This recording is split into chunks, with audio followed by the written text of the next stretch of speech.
الذي أرسله بالحق بشيرا ونذيرا وداعيا إلى الله بإذنه وسراجا وقمرا منيرا.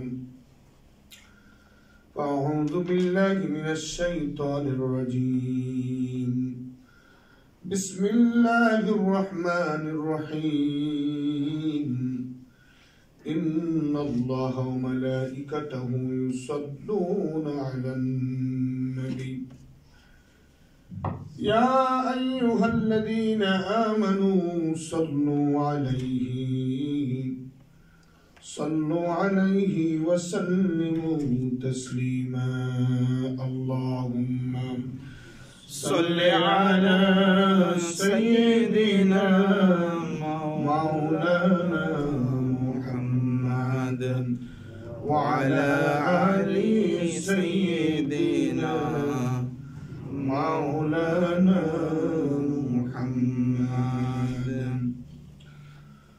محمد سيد القولين والثقلين والفريقين من عربه ومن عجمه. اللهم صل على سيدنا مولانا محمد وعلى آل سيدنا مولانا محمد. بلغ العلا بكماله كشف الدجى بجماله حسنت جميع خصاله. صلوا عليه وآله سلموا يا قوم باروا صلوا على صدر الأمين مصطفى ما جاء إلا رحمة للعالمين. मान रब करीम কাছে অসংখ্য অগণিত শুকরিয়া জ্ঞাপন করি যে রব্বি জাল জালাল ওয়াল ইকরাম আমাকে আপনাকে হাজার হাজার মানুষ থেকে বাছাই করে তাহার সিজদা দেওয়ার তৌফিক এনায়েত করেছেন। বলি আলহামদুলিল্লাহ। আলহামদুলিল্লাহ। জগতে আল্লাহ রাব্বুল আলামিন মানুষকে মূল্যবান একটা মুদ্দত সময় দান করেছেন। এই সময়টি খুব গুরুত্বপূর্ণ সময়। মানুষের জীবনের সবচেয়ে ইম্পর্টেন্ট সময় হলো রাসূল করিম সাল্লাল্লাহু আলাইহি সাল্লাম বলেছেন ওয়াশাবুন নাশা ফি ইবাদাতিল্লাহ, যে তার যৌবন অতিবাহিত করেছে আল্লাহর ইবাদতের মাধ্যমে। সহিহ হাদিসের মধ্যে বর্ণিত আছে রাসূল করিম সাল্লাল্লাহু আলাইহি সাল্লাম বলেছেন সাবআতুন ইযিল্লুহুমুল্লাহু ফি যিল্লিহি ইয়াওমা লা যিল্লা ইল্লা যিল্লুহু। আল্লাহ তার কিয়ামতের কঠিন বিভীষিকাময় মুহূর্তে এমন 7টা ব্যক্তি আছে, 7 শ্রেণীর লোক আছে যাদেরকে আল্লাহ রাব্বুল আলামিন তার মহান আরশের ছায়ার নিচে শীতল ছায়া দান করবেন। তার মধ্যে এক ব্যক্তি এমন যে ইমামুল আদিলুন, যে ন্যায় বিচারক হয়েছে, ন্যায় বিচার করেছে মানুষের মাঝে। ন্যায় বিচারককে আল্লাহ রাসূল বলেছেন ইমামুল আদিলুন, যে ন্যায় বিচার করে, ন্যায় বিচারক হয়। রাসূল বলেছেন পৃথিবীতে 3 শ্রেণীর বিচারক পাওয়া যাবে। কয় শ্রেণীর? 3 শ্রেণী। 2 শ্রেণীর বিচারক জাহান্নামী আর 1 শ্রেণীর বিচারক জান্নাতি। কোন বিচারকের স্পেসিফিক নাম নয়, বরং রাসূল বলেছেন পৃথিবীতে 3 শ্রেণীর বিচারক পাওয়া যাবে, 3 শ্রেণীর শাসক পাওয়া যাবে। 1 শ্রেণীর শাসক হলো কোরআন হাদিসও জানে না, সে মতো রাষ্ট্রও চালায় না, সে জাহান্নামী। সে কি? জাহান্নামী। আরেক শ্রেণীর শাসক হলো কোরআন হাদিস জানে, ইসলাম জানে, আল্লাহর বিধান জানে, কিন্তু সেই মোতাবেক চালায় না, সেও জাহান্নামী। আরেক শ্রেণী হলো কোরআন হাদিস জানে, ইসলাম জানে, সেই মোতাবেক চালানোর কিছুটা চেষ্টা করেছে, মানুষ ভুল ত্রুটি হতে পারে, সে জান্নাতি। সে কি? জান্নাতি।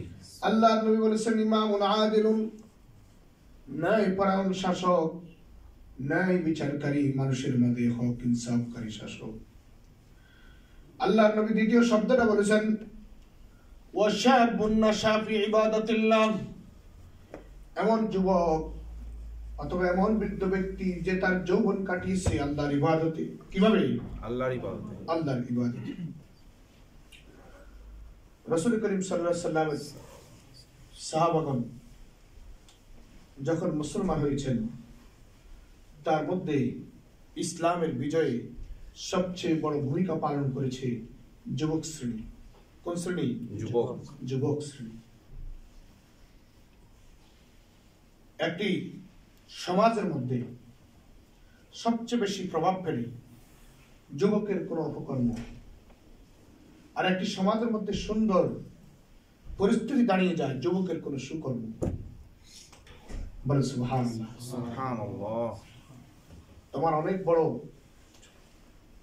বড় পরিচিত মুখ হওয়ার দরকার নেই। তুমি সৎ ন্যায়পরায়ণ হও, আল্লাহ তোমাকে সঙ্গ দান করবেন, আল্লাহর নুসরত তোমার জন্য চলে আসবে। সুবহানাল্লাহ। তুমি যদি একজন গৌরবময় সন্তান হতে পারো, গৌরবময় যুবক হতে পারো, তোমার দল লাগবে না, তোমার পিছনে এমনিতেই আল্লাহ রাব্বুল আলামিন রহমত দান করবেন। এজন্য আল্লাহ রাসূল সাল্লাল্লাহু আলাইহি ওয়াসাল্লাম প্রশংসা করে বলেছেন, ওয়াশাবুন নাশা ফি ইবাদাতিল্লাহ, যে যুবক তার যৌবন কাটিয়েছে আল্লাহর ইবাদতে। কিভাবে? আল্লাহর ইবাদতে। হয়তো শিক্ষা গ্রহণ করেছে, সেটাকে প্রপার ইউটিলাইজ করেছে, অথবা মানুষের মানবতার পাশে দাঁড়িয়েছে। রাসূল সাল্লাল্লাহু আলাইহি ওয়াসাল্লাম বলেছেন, দারিদ্র নিগোষ্ঠীর জন্য কাজ করবে। তুমি শক্তি রাখো, সুঠাম দেহের অধিকারী, তোমার সামর্থ্য রয়েছে যে দারিদ্র নিগোষ্ঠী তার জন্য কাজ করা তোমার উপরে অত্যাবশ্যক। তার মুখে খাদ্য তুলে দেওয়া মানবতা, তার হাত থেকে লাঠি পড়ে গেলে তার হাতে লাঠি তুলে দেওয়া মানবতা। এই মানবতার দায়িত্ব যিনি নেন, আল্লাহ তাকে সমৃদ্ধশালী করেন, সম্মানিত করেন। সুবহানাল্লাহ। জগতে তোমার কোন নেতৃত্ব দখল করার দরকার হয় না। ভালো কাজ করতে হলে তোমার সুষ্ঠু মনোমানসিকতার দরকার। তুমি তাকওয়াবান হওয়ার জন্য তোমার সুষ্ঠু মন মানসিকতা দরকার। এমন না যে আমি একটা মুসলিম দেশে থাকলে বিরাট তাকওয়াবান হয়ে যাব, আর অন্য দেশে চলে আসলে আমি বেঈমান হয়ে যাব। এটা ডিপেন্ড করে তোমার তাকওয়ার পরিস্থিতি এর উপরে।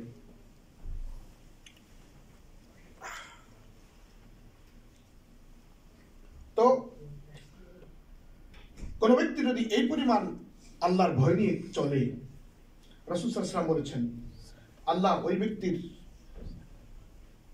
ওই ব্যক্তিকে আল্লাহ রাব্বুল আলামিন আরশের ছায়াতলে ছায়াদান করবেন, যিনি গোপনে প্রভুর ভয়ে কান্না করে। যিনি গোপনে প্রভুর ভয়ে কি করে? কান্না করে।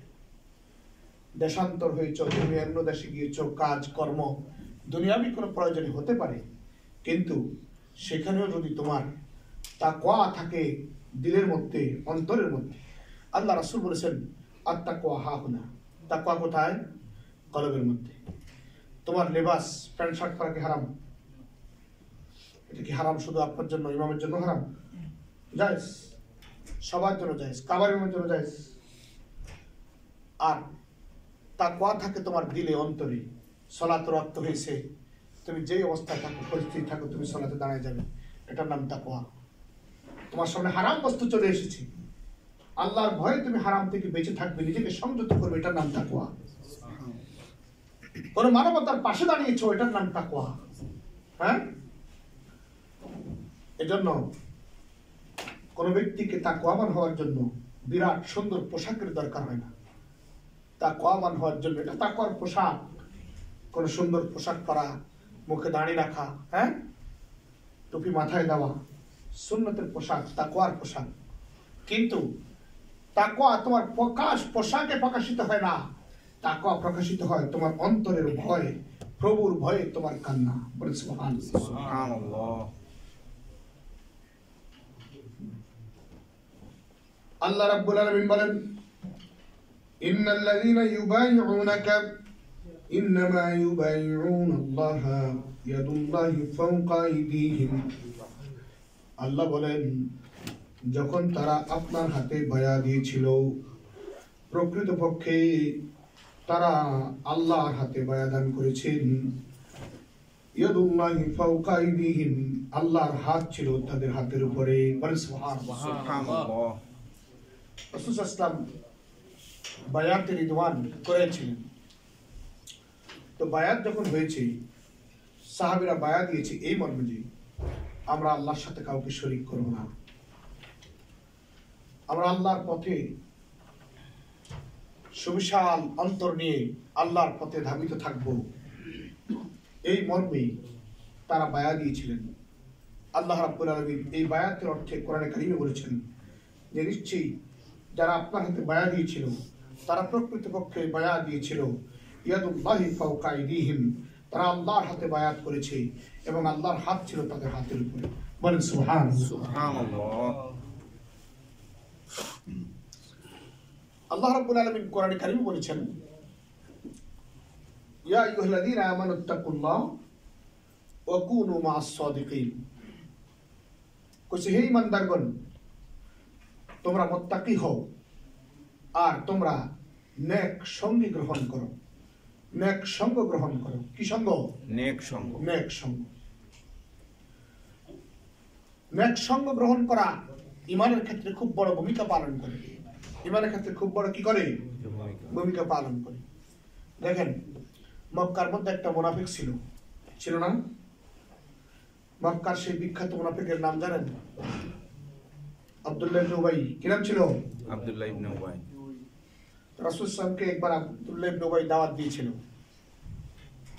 তো যখন দাওয়াত দিয়েছে, নেক সঙ্গ কেন দরকার? কোন সঙ্গের কারণে মানুষ বদকার হয়, কোন সঙ্গের কারণে মানুষ নেককার হয় না? জি। আল্লাহ রাসূল সাল্লাল্লাহু আলাইহি ওয়াসাল্লামকে যখন দাওয়াত দিয়েছিল তখন সে কাফির ছিল, মুনাফিক। পরবর্তীতে সে ইসলাম গ্রহণ করার পরে আবার মুনাফিক হয়েছে। এজন্য তাকে সবচেয়ে বড় মুনাফিক বলা হয়। তো সে একবার সিরিয়া ব্যবসা বাণিজ্য করতো। তো রাসূল সাল্লাল্লাহু আলাইহি ওয়াসাল্লামকে একবার দাওয়াত দিল, বলল যে আমি আমার ব্যবসার অর্থ দিয়ে, ভালো অর্থ দিয়ে মক্কার সবচেয়ে সম্ভ্রান্ত মানুষটাকে খাওয়াবো। বুঝতেছেন আমার কথা? দাওয়াত যখন দিল, সম্ভ্রান্ত ব্যক্তিদের সাথে সাথে মুহাম্মদুর রাসূলুল্লাহকে সে দাওয়াত দিল। মুহাম্মদ সাল্লাল্লাহু আলাইহি ওয়াসাল্লাম গেলেন তার বাড়িতে। যাওয়ার পরে বললেন, তুমি যদি মুমিন হও তবে তোমার দাওয়াত আমি খেতে পারি। বললো, আর এটা কোনো ব্যাপার হলো? মুমিনই তো হবো, এত বড় মানুষ, এত বড় অনুষ্ঠান। হ্যাঁ বলছে, মুমিনই তো হবো। আশহাদু আল্লা ইলাহা ইল্লাল্লাহ ওয়া আশহাদু আন্না মুহাম্মাদুর রাসূলুল্লাহ। রাসূল সাল্লাল্লাহু আলাইহি ওয়াসাল্লাম তার বাড়িতে দাওয়াত খাইলেন। আবার রাসূল সাল্লাল্লাহু আলাইহি ওয়াসাল্লাম তার বাড়ি থেকে চলে আসছে। আসার পরে তার ওই যে বদ সঙ্গীগুলি হাসতেছে, ওয়ান্তা আলা দীনি মুহাম্মদ, তুমিও মুহাম্মদের দ্বীনে প্রবেশ করেছো, না তোমার সাথে আমরা বসবো না। সরাই দিচ্ছি, চেয়ারে বসতে রয়েছে, সরাই দিচ্ছে। আসে না এরকম আমাদের মধ্যে? জি আছে। 4-5 জন বিড়ি খায়, একজন যখন খায় না, খায় তুমি সরে বসো।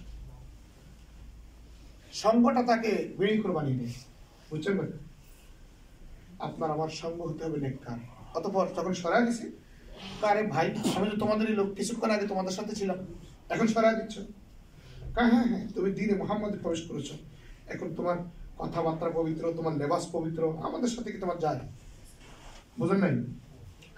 তো বলতেছে, না আমি তোমাদের সাথে থাকবো, কি করতে হবে সেটা বলো, আমি তোমাদের সাথেই তো আছি। ওই যে আল্লাহ পাক কোরআনে বলেছে, যখন তারা মুমিনের সাথে দেখা করে তখন তারা বলে আমরা আপনাদের সাথে আছি, আর যখন মুনাফিকের সাথে সাক্ষাৎ করে তখন তারা বলে আরে আমরা তো তার সাথে মজা ঠাট্টা করেছি।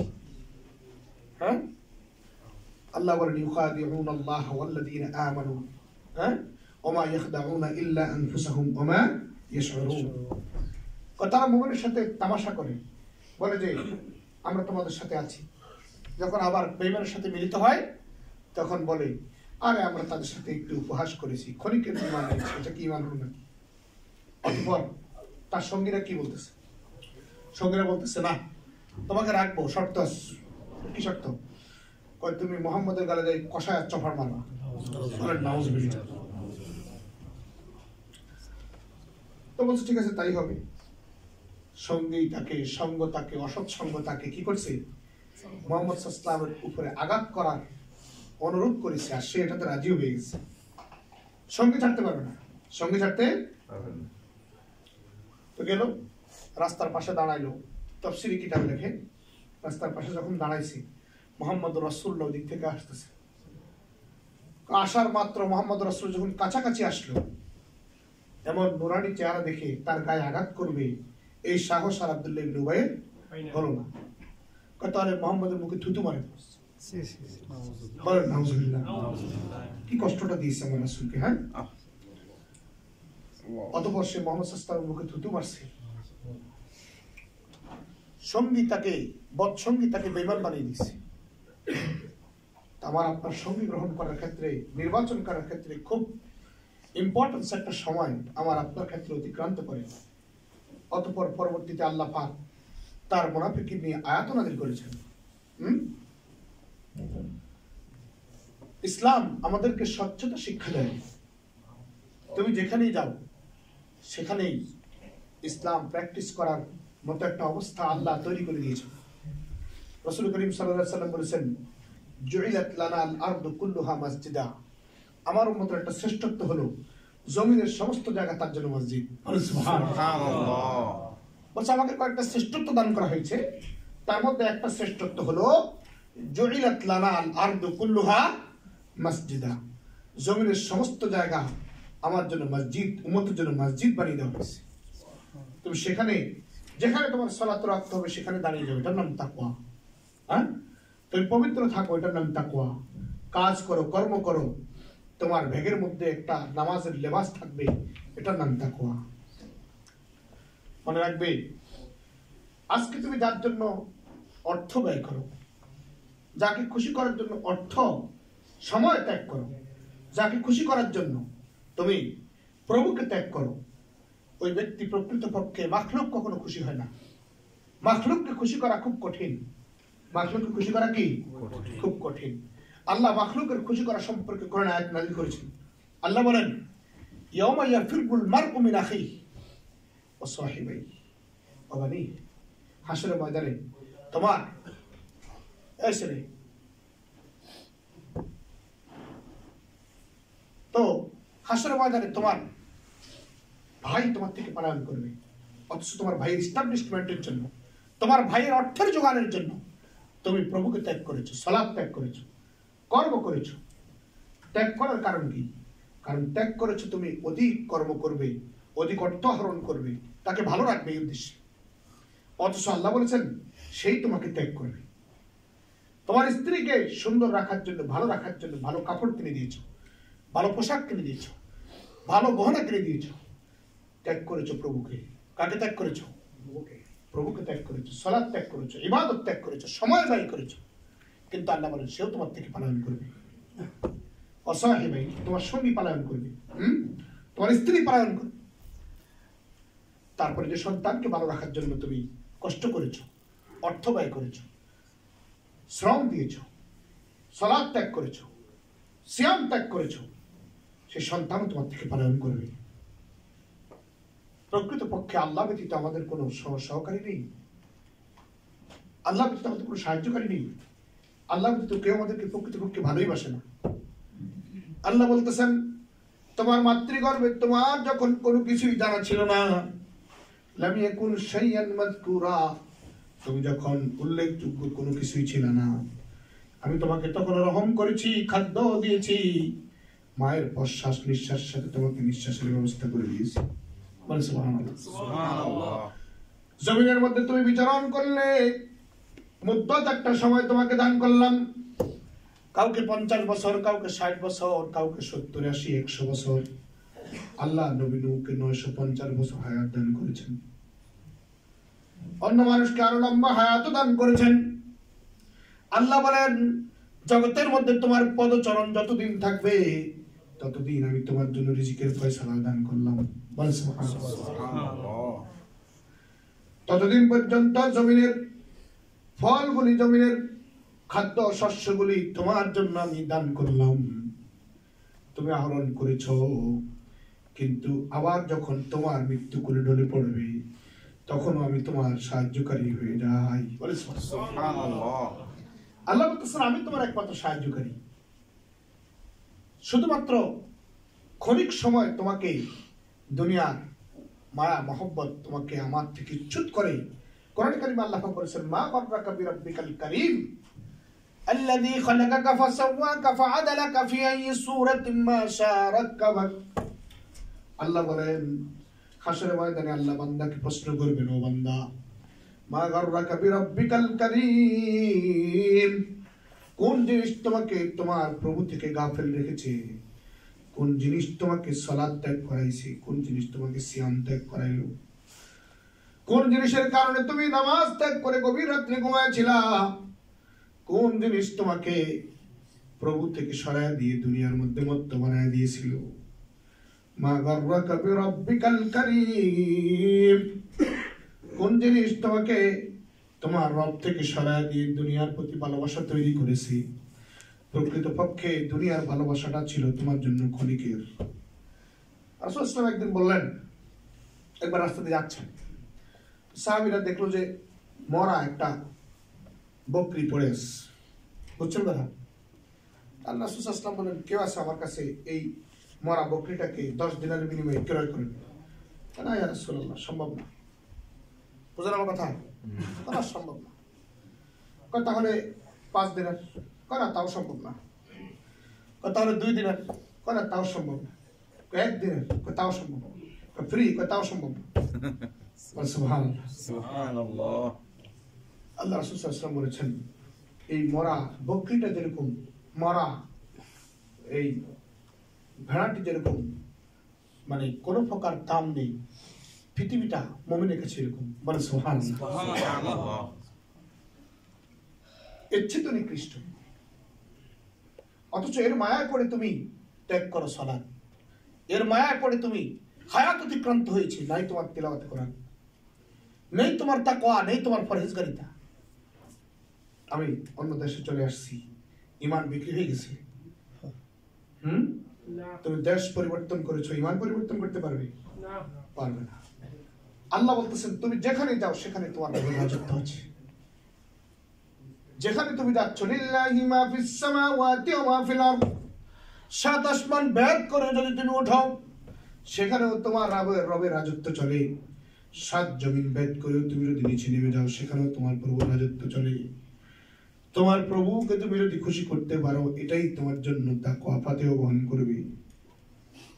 অনেক মানুষ, একবার একটা হাদিসের মধ্যে উল্লেখ করেছি, আবু হুরায়রা রাদিয়াল্লাহু তাআলা আনহু একটি হাদিস বর্ণনা করতে গিয়ে 3 বার জ্ঞান হারিয়ে ফেলছে। কয়বার? 3 বার। হারাইছেন কি কারণে? দূর দেশ থেকে এক লোক আসছে আবু হুরায়রার কাছে একটা হাদিস শুনবেন। জায়গা আছে আরো এদিকে আসেন, এই রাস্তাটা একটু ব্লক করেন না, এদিকে জায়গা যেহেতু আছে রাস্তাটা ব্লক করা যাবে। তো দূর দেশ থেকে এক লোক আসছে আবু হুরায়রা রাদিয়াল্লাহু তাআলার কাছে রাসূলের ইন্তেকালের পর। আমরা যেহেতু একটি মজলিসে বসেছি, শিখতে হবে। এই উম্মতের শ্রেষ্ঠ মুহাদ্দিস, সবচেয়ে হাদিস বেশি বর্ণনাকারী, সবচেয়ে বেশি হাদিস জানতেন সাহাবীর মধ্যে, সবচেয়ে বেশি হাদিস রিওয়ায়াত করেছেন, যাকে রাইসুল মুহাদ্দিসিন বলা হয়। নাম কি? সাইয়েদনা আবু হুরায়রা। সাইয়েদনা আবু হুরায়রা। না পারলে করবেন, শিখবেন। শিখার তো কোনো বয়স নেই, সময় আছে, শিখবেন। এখানে দর্স মজলিস, আমাদের যেহেতু পাঠশালা নেই, ধর্মীয় পাঠশালা একমাত্র মসজিদ। ধর্মীয় পাঠশালা কোথায়? তো এই উম্মতের শ্রেষ্ঠ মুহাদ্দিস সাইয়েদনা আবু হুরায়রা রাদিয়াল্লাহু আনহু, যিনি সাহাবীদের মধ্যে সবচেয়ে বেশি হাদিস রিওয়ায়াত করেছেন। তো তিনি তার কাছে হাদিস শোনার জন্য দূর দেশ থেকে, ইয়েমেন থেকে এক লোক সফর করে আসছে। আশা বলতেছে, আবু হুরায়রা তোমার কাছে একটি হাদিস শোনার জন্য আমি এসেছি, একটি হাদিস আমাকে বর্ণনা করো। হাদিসটি বর্ণনা করতে গিয়ে তিনি প্রথম জ্ঞান ফিরে পাইছে। তো যখন হাদিস বর্ণনা করতে গেছে আবার অজ্ঞান হয়ে অনেকক্ষণ পরে আবার পানি টানি খাইয়া একটু হুঁশ পাইছে, আবার অজ্ঞান হয়ে গেছে। আবার হাদিস বর্ণনা করতে ক্বালা রাসূলুল্লাহ বলে আবার অজ্ঞান হয়ে গেছে। এভাবে 3 বার। কয়বার? 3 বার। তো যখন 3 বার জ্ঞান ফেরার পরে বলতেছে, আমি রাসূলকে বলতে শুনেছি, তিনি বলেছেন হাসর ময়দানে আল্লাহ কতিপয় কোরআনের পাঠককে উপস্থিত করবেন, কতিপয় দানবীরকে উপস্থিত করবেন, কতিপয় মসজিদ প্রতিষ্ঠাতাকে উপস্থিত করবেন, কতিপয় সমাজসেবককে উপস্থিত করবেন। অতঃপর আল্লাহ রাব্বুল আলামিন তাকে জিজ্ঞাসা করবেন, কেন তুমি ইলম হাসিল করেছো? বলবে, আল্লাহ তোমার সন্তুষ্টির জন্য। আল্লাহ বলবে, তুমি মিথ্যা বলেছ। তার হাত পা বেড়ে লাগিয়ে তাকে জাহান্নামে নিক্ষেপ করো। ইলম হাসিল করার পরে সে জাহান্নামে। অথবা এক শ্রেণীর লোককে উপস্থিত করা হবে, জিজ্ঞাসা করবে, বান্দা তুমি সমাজে এত বড় দান, বড় বড় দান কেন করেছো? বলবে, আল্লাহ তোমার সন্তুষ্টির জন্য করেছি। আল্লাহ বলবে, তুমি মিথ্যা বলেছ, হাত বেড়ি লাগে জাহান্নামে নিক্ষেপ করো। অতঃপর আরেক শ্রেণীর লোককে উপস্থিত করা হবে, বলবে, বান্দা তুমি মসজিদ কেন বানিয়েছ? বলবে, আল্লাহ তোমার সন্তুষ্টির জন্য বানিয়েছি। আল্লাহ বলবে, তুমি মিথ্যা বলেছ, তোমাকে হাত বেড়ি লাগে তাকে জাহান্নামে নিক্ষেপ করো। তো জিজ্ঞাসা করবে, জাহান্নামে নিক্ষেপ করার কারণ কি? কারণ তুমি ইলম হাসিল করেছো, মানুষ তোমাকে বড় আলেম বলবে, ইমাম বলবে, বড় সুবক্তা বলবে, এই উদ্দেশ্যে তোমার উদ্দেশ্য দুনিয়া হাসিল হয়ে গেছে, আজকে আমার কাছে তোমার কিছু নেই। দ্বিতীয় ব্যক্তিকে উপস্থিত করা হবে, বলবে, তুমি কেন দান করেছো? বলবে, আল্লাহ আমি তোমার সন্তুষ্টির জন্য দান করেছি। আল্লাহ বলবেন, দুনিয়ার মানুষ তোমাকে দানবীর বলবে, এই উদ্দেশ্যে তুমি দান করেছো, প্রকাশ্য হোক গোপনে হোক তুমি দান করেছো, উদ্দেশ্য তোমাকে মানুষ দানবীর বলবে, তোমার উদ্দেশ্য দুনিয়া হাসিল হয়ে গেছে, আজকে আমার কাছে তোমার কিছু নেই, তুমি জাহান্নামী। তৃতীয় ব্যক্তিকে উপস্থিত করা হবে, তুমি মসজিদ কেন বানিয়েছো, মাদ্রাসা কেন বানিয়েছো? বলবে, আল্লাহ তোমার সন্তুষ্টির জন্য বানাইছি। আল্লাহ বলবে, না না, তোমার উদ্দেশ্য ছিল দুনিয়া, মানুষ তোমাকে মসজিদ প্রতিষ্ঠাতা বলবে, মানুষ তোমাকে মাদ্রাসা প্রতিষ্ঠাতা বলবে, সমাজ সেবক বলবে, তা তোমাকে দুনিয়া মানুষ বলছে, আজকে আমার কাছে তোমার কিছু নেই, তাকেও জাহান্নামে নিক্ষেপ করো। অথচ জমিনের মধ্যে কোনো ব্যক্তি একটা সিজদা যদি ভরে দেয়, একটা তাকওয়ার সিজদা দিয়েও কোনো ব্যক্তি জান্নাতে প্রবেশ করবে, একটি টাকা দান না করেও অধিক পরিমাণে সওয়াবের মালিক হবে। উদাহরণস্বরূপ একটি হাদিসের কথা উল্লেখ করি। রাসূল ইসলামের একবার টাকার দরকার হলো। কি দরকার হলো ভাই? টাকার দরকার হলো। কেন? যুদ্ধের সরঞ্জাম কিনবে, অস্ত্র কিনবে, কিছু ওট কিনবে। যুদ্ধে লাগে না এগুলো? জি জি, যুদ্ধে লাগে না? অবশ্যই। ওট লাগে, ঘোড়া লাগে, হ্যাঁ, অস্ত্র লাগে, লাগে না? এটা পোষা লাগবে। যুদ্ধটা ছিল তাবুকের যুদ্ধ। কিসের যুদ্ধ? তাবুকের যুদ্ধ। রাসূল ইসলাম চাইলেন দান। দান যখন চাইছে, মানুষ তো বিরাট বিরাট দান করতেছে, তাদের মধ্যে ইখলাসও ছিল। তাদের মধ্যে কি ছিল? ইখলাসও ছিল। সাহাবীর দান ইখলাস শূন্য ছিল না, ইখলাস সাথে ছিল, ইখলাস ছিল, আল্লাহর ভয় ছিল। তো সাহাবী সবাই দান করছে। আল্লাহ রাসূল বলতেছেন, আমার উম্মতের কিয়ামত পর্যন্ত যত আমল আছে সব আমল এক পাল্লা দেওয়া হবে, আমার আবু বকর আমল এক পাল্লা দেওয়া হবে। কিয়ামত পর্যন্ত আবু বকর আমলের পাল্লা ভারী থাকবে। বলেন সুবহানাল্লাহ। আল্লাহ রাসূল সেদিন বলতেছেন, আমি সবাইকে দেখতে পাচ্ছি, আমার আবু বকরকে দেখি না কেন? দেখে যে মসজিদের মধ্যে খেজুর গাছ ছিল, এখন তো নাই ওগুলো, এখন তো বড় বড় মোটা মোটা পিলার দেখছেন না? আগে এই পিলারগুলোর জায়গায় খেজুর গাছ ছিল। কি ছিল? খেজুর গাছ। খেজুর গাছ। আবু বকর রাদিয়াল্লাহু তাআলা আনহু খেজুর গাছের পিছনে দাঁড়ায় রয়েছে, লজ্জায় চেহারা দেখাচ্ছে। কেন? কারণ সে যে দান করছে এটা দান খুব ছোট, খুব কম। আল্লাহ রাসূল আবু বকর ডাকলেন, আবু বকর আসো, সামনে আসো। এবার রাসূল সাল্লাল্লাহু আলাইহি ওয়াসাল্লাম ঘোষণা দিলেন, আজকে যারা দান করেছে তার থেকে আজকের দানও আবু বকরকে কেউ অতিক্রম করতে পারবে না।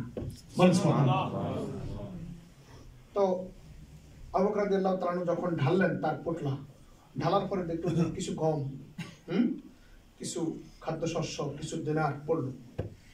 রাসূল সাল্লাল্লাহু আলাইহি ওয়াসাল্লাম আজকে আবু বকরের দান শ্রেষ্ঠ। বলেন সুবহানাল্লাহ। সুবহানাল্লাহ। সাদাকা রাসূল। রাসূল সাল্লাল্লাহু আলাইহি ওয়াসাল্লাম সত্য বলেছেন। সত্য। এখন যারা বড় বড় দান করছে তাদের মন একটু খারাপ, সামান্য একটু খারাপ হচ্ছে না? আরে ভাই, আপনি দিলেন 500, সে দিল 1000, এ দিল 200 টাকা। এখন তার দানটা শ্রেষ্ঠ হয়ে গেল, কারণ তো আছে একটা, আছে না? কারণ না না বলতেছি।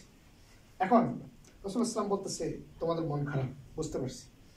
রাসূল ইসলাম এবার সিরিয়াল বাই জিজ্ঞাসা করতেছে, আচ্ছা ভাই তুমি কত দিছো, বাড়িতে কত আছে? হুজুর এত দিছি, এত আছে। কত দিছো, কত আছে? এত দিছি, এত আছে। ওসমান কই, ইয়া রাসূলুল্লাহ আমার অর্ধেক সম্পদ দান করে দিছি। এবার রাসূল ইসলাম বললেন, আবু বকর তোমার কি অবস্থা? ইয়া রাসূলুল্লাহ আমার বাড়িতে আল্লাহ তার রাসূল ছাড়া কেউ নাই। সুবহানাল্লাহ। বলেন সুবহানাল্লাহ।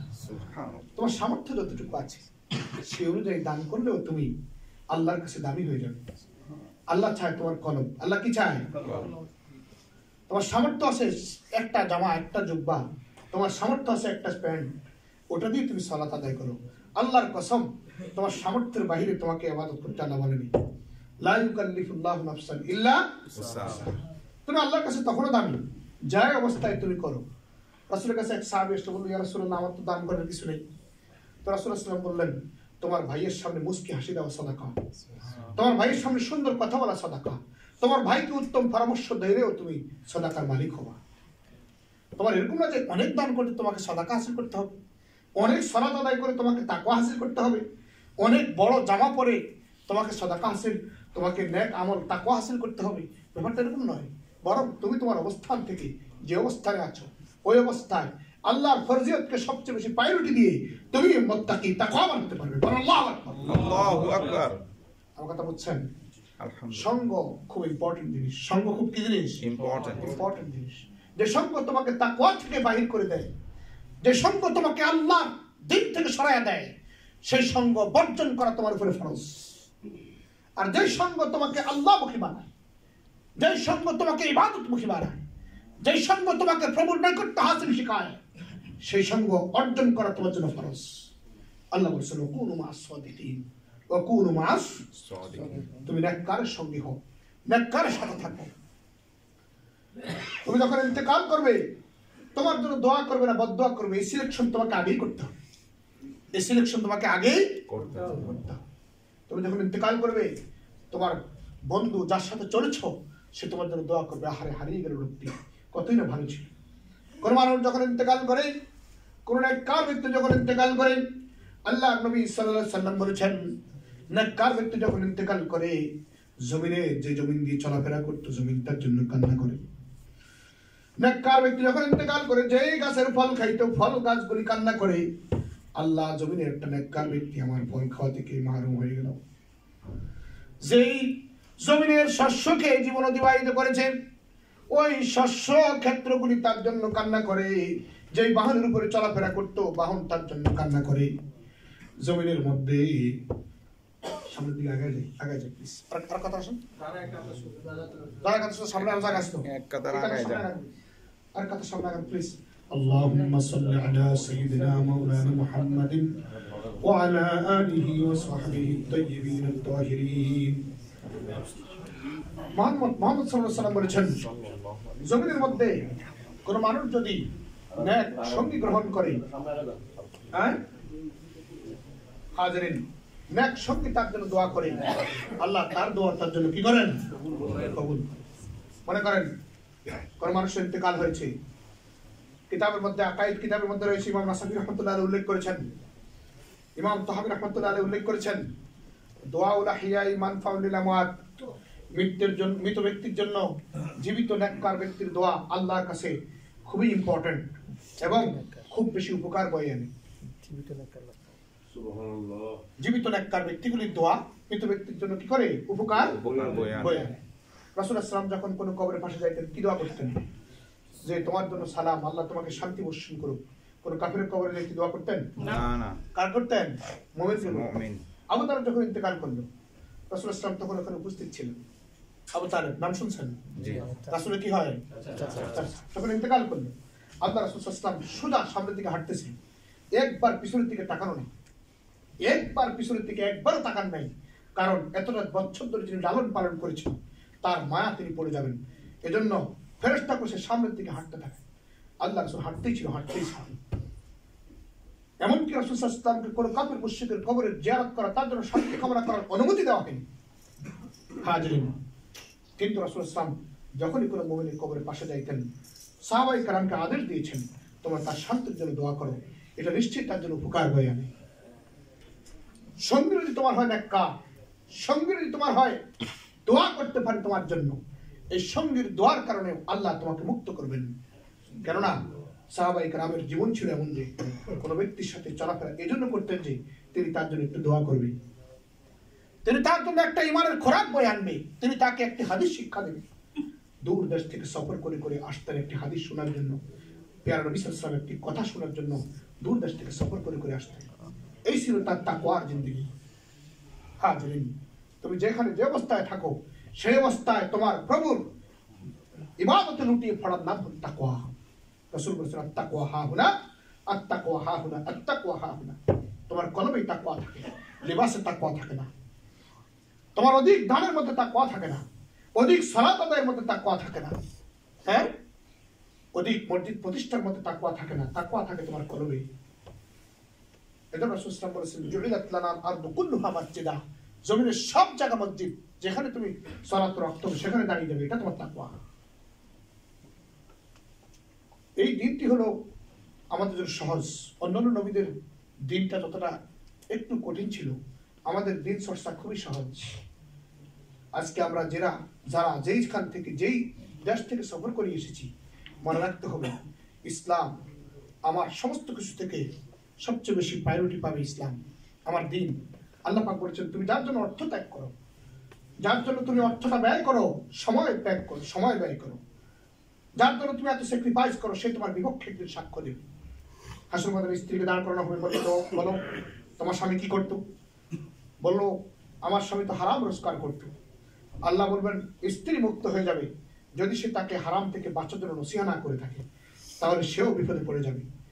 অনেক স্ত্রী আছে দেখবেন স্বামী হারাম কামায়, স্ত্রী কিছু বলে না, এ কি নেককার না বদকার? নেককার স্ত্রী হয়, বাধা দেয়, তাকে বারণ করে, সে হাসরের ময়দানে মুক্তি লাভ করবে। কিন্তু যার জন্য তুমি ত্যাগ করেছো, অর্থ ব্যয় করেছো, সে তার নিজের ইয়ানাফসি বলে জান্নাতে প্রবেশ করবে বটে, তোমার দিকে ফিরেও তাকাবে না। আল্লাহ পাক কোরআনে বলেছেন ইয়াউমা ইয়াফিরুল মারউ মিন আখিহি ওয়া সাহিবাইহি ওয়া বানিহি। তোমার সন্তান, তোমার স্ত্রী, যার জন্য তুমি এত বেশি ত্যাগ তিতিক্ষা করেছো, সালাত ত্যাগ করেছো, মামলা মোকদ্দমা করেছো, সব করেছো, সে তোমাকে একদিন একা ফেলে জাহান্নামে ফেলে চলেই যাবে। সন্তানকে তুমি তালিম দাওনি, সন্তান তোমার বুকে পাড়া দিয়ে তোমাকে জাহান্নামে নিক্ষেপ করবে, নিজেও নিক্ষিপ্ত হবে, তোমাকেও নিক্ষেপ করবে। এজন্য আল্লাহ পাক বলেছেন মা গররাকা বিরাব্বিকাল কারীম, কোন জিনিস তোমাকে রব থেকে সরায় রাখে? সাবধান সাবধান, গাফেল থাইকো না, তোমার রব সবকিছু দেখেন। তোমার দিলের মধ্যে যদি তাকওয়া থাকে, তোমার দিলের মধ্যে যদি প্রভুর ভয় থাকে, আল্লাহ বলেন জগতের মধ্যে অধিক পরিমাণে দান না করেও, অধিক পরিমাণে তুমি সেলিব্রিটি না হয়েও আল্লাহর কাছে তুমি কিয়ামতের দিনে সেলিব্রিটি বনে যাইবা। সুবহানাল্লাহ। আল্লাহুম্মা সাল্লি আলা সাইয়্যিদিনা মুহাম্মাদিন ওয়া আলা আলিহি ওয়া সাহবিহি আত-তাইয়্যিবিন আত-তাহিরিন। আল্লাহ যেন আমাদেরকে সকলকে আজকের এই আলোচনা থেকে বোঝার ও আমল করার তৌফিক দান করেন। আমিন। ওয়া আখিরু দাওয়ানা আলহামদুলিল্লাহি রাব্বিল আলামিন। আল্লাহুম্মা সাল্লি ওয়া সাল্লিম ওয়া বারিক আলা সাইয়্যিদিল আনবিয়া'i ওয়াল মুরসালিন।